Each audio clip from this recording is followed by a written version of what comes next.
Hello everyone. Today we are going to talk about tissues. So tissues is a huge topic from grade ninth NCERT. So it's going to take a lot of time to completely discuss this complete chapter. So for now, let's just do how much ever we can for this video.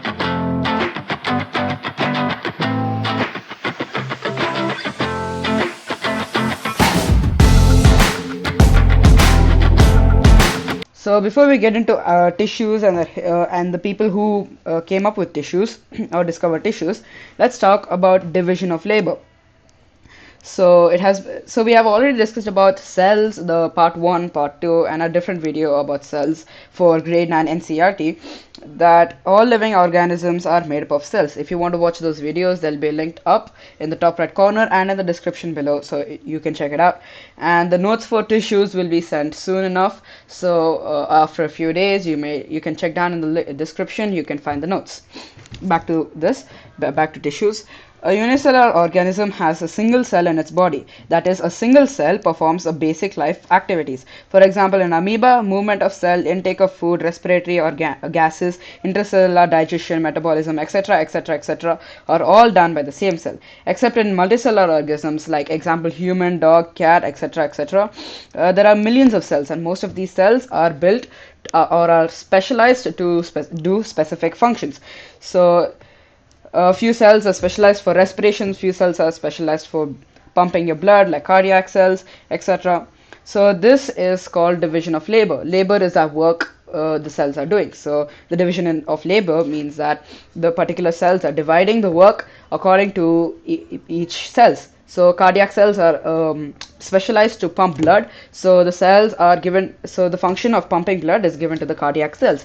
So like that, breathing, respiration, etc. All the movements we do are given to different cells. And a group of cells is called tissues. So a group of similar structured tissues with almost similar functions are called tissues.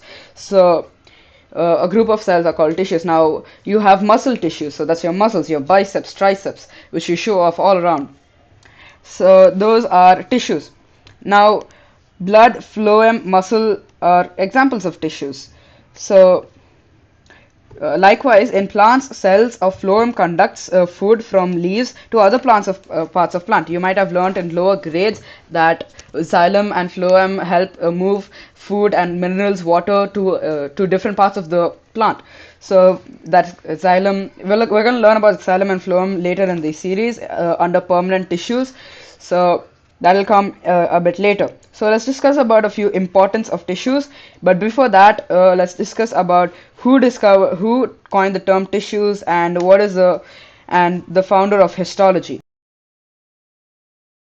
Now let's talk about who discovered tissues, who were the father of tissues, etc., etc.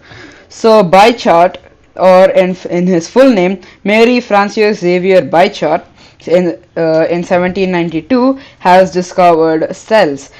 I mean not cells, histology. I mean tissues. He discovered tissues. He's a French anatomist and pathologist. And although working without a microscope, Bichat distinguished 21 types of elementary tissues from which the organs of human body are composed. In fact, Bichat was the one who discovered tissues, and Marcello Marfigli is considered the founder of histology. Histology is nothing but the study of tissues. In Greek, histos means tissue, and logos means study. The term histology was coined by Mayer in 1819. So that is about the people who contributed to histology. If you want, you can take a screenshot of the screen. Now what we'll do, let's properly define tissues. So a group of cells similar in structure that work together to perform a particular function forms a tissue. So let's write that down. So that is the definition of tissues. A group of cells similar in structure that work together to perform a particular function is called a tissue. So this is how you can define a tissue. Now all cells of a tissue have a common origin. For example, human nervous tissue present in brain, spinal cord, and nerves have nerve cells or neurons, which are basically similar in structure and functionality. All nerve cells basically have a cell body or soma, which has two types of branches, namely dendrites and an axon, and germinal layer called ectoderm. So you learn about the structure of a neuron in higher classes. For now, let's state the importance of tissues. So you can see the importance of tissues on your screen right now. So there are four importance of tissues. Let's read them down. Formation of tissues has brought about a division of labor in multicellular organisms. Tissues become organized to form organs and organs into organ systems. And then we have workload of individual cell has decreased due to origin of tissues. As a result, improved organization and higher efficiency, multicellular organisms have higher survival. So these are the functions of tissues. Now we will discuss about the differences between plant tissues and animal tissues, and then we will discuss deeply. We'll discuss about plant tissues, meristematic tissues, permanent and permanent tissues, and that will be end of this video. In the next video, we will discuss in deeply about the permanent tissues, about parenchyma, collenchyma, and sclerenchyma, and how they work and their differentiations. So we'll basically go deep into permanent tissues. For this video, we'll just talk briefly about it. So now we're going to discuss about the difference between plant cells, plant tissues, and animal tissues.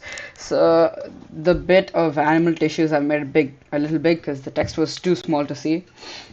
So in plants, so let's discuss about plant tissues. In plants, dead supportive tissues are more abundant as compared to living tissues.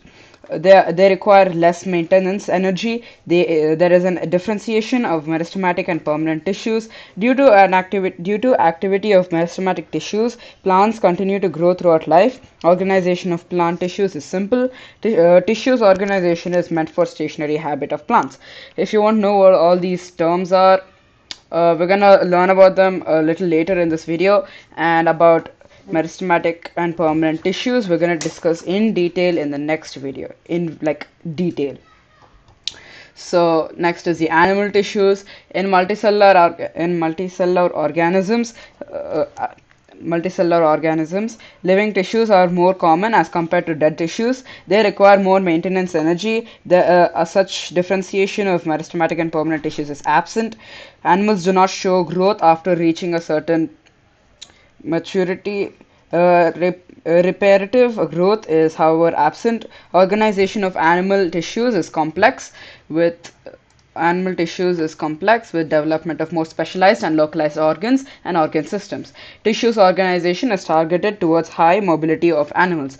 So that's the differentiation between plant and animal tissues. You can take a screenshot of it so that you can refer to it back. And further, there are some tissues in plants which divide throughout life. Those are called meristematic, and the ones which cannot divide anymore are called permanent tissues. And the meristematic tissues convert into permanent tissues to a process called cell differentiation. So yeah. So we can, it's called differentiation or cell differentiation. It's practically the same thing.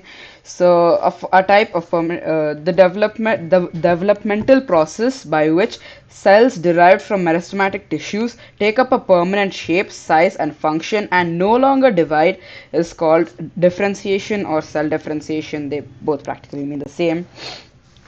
So now let's discuss about meristematic tissues. We're only going to talk about where they occur and its diagram. We're going to talk about their functions and nature in the detailed version of this video.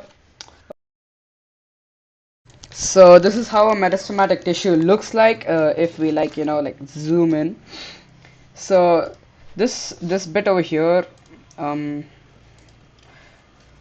this bit over here is the shoot. So that's where the apical meristem is located. We'll discuss about it in detail later in the next part. This is the intercalary meristem over here. It's present at the tip of the. It's present at the where the leaf is originating. That's called the node, and these are the intercalary. I mean lateral meristem. So the lateral meristem are located at the base of leaves or internodes. So it's like over here, this bit. So this is the shoot. Shoot. And this over here is the root. So that's the diagram of meristematic tissues. Meristematic tissues like divide continuously like throughout their life until the differentiation, cell differentiation or differentiation happens. So they continuously, it helps in increasing the length of the plants. So they are found in growing regions of the plant according to their position in the plant. Meristems are apical, lateral, and intercalary. So yeah, now let's move on to permanent tissues. Okay, now let's talk about permanent tissue. I couldn't actually find a picture of permanent tissues here, so let's just go with the explanation. So permanent tissues are like the tissues which no longer divide and they're just there. Like how we stop growing after a certain amount of age. I guess it's 20 or something. So you just stop growing and you don't grow anymore further. So you could say that is the formation of permanent tissue. So there's no growth in the lengthwise, but you can grow widthwise. Just eat pizzas. Okay, that's the definition of cell differentiation right there. So the different types of permanent tissues are formed due to differences in their specialization. Permanent tissues may be simple or complex. Their cells may be living or dead, thin walls or thick walled. Thickening may be regular or irregular, so that depends. So there are So there are mainly two types of tissues, which are um, simple permanent tissues and complex tissues. Simple permanent tissues are divided into parenchyma, collenchyma, and sclerenchyma, whereas complex tissues are divided into phloem and xylem. We'll learn in detail about them in the next video. Permanent tissues is going to be a huge topic.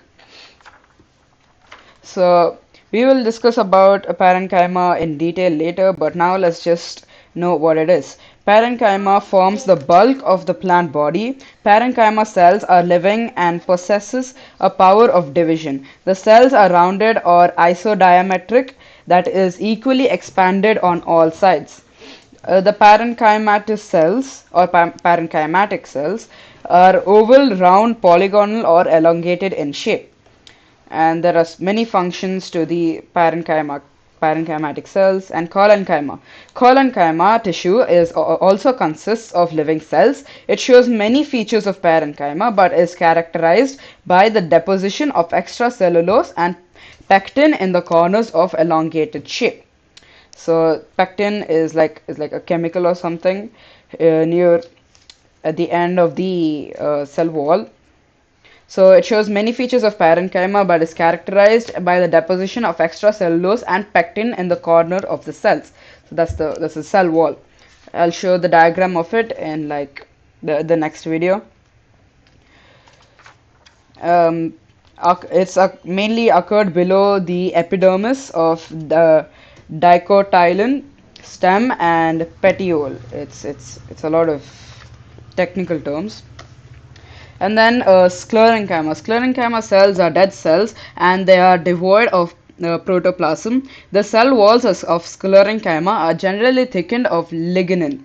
So this like greatly thickened. Like because of the lignin present in the cells, it's a lot thick. So, such a cell wall is lignified due to excessive thickening of cell wall. Its cavity or lumen becomes nearly absent. So we'll discuss in detail about all of these. You don't worry, in the next video. That might come in next week or the week later, but don't worry, we will get there. So thank you for watching this video. As I've been saying throughout this video, we will make a separate part where we'll discuss deeply about meristematic tissues and permanent tissues. So don't worry about that. If you want to see me elsewhere, click on those two videos on your screen, and also make sure to subscribe to our channel, because so we can continue uploading such videos. Also, thank you for your support. Now I have 43 subscribers. It's not a lot, but I expect more from what I'm doing. So thank you, and also an update on my website. I might release it next month or then next to that, but I'm completing it. So once I've done it, I will show you around in my website. I'll create a separate video for that. Anyway, thank you. Bye bye.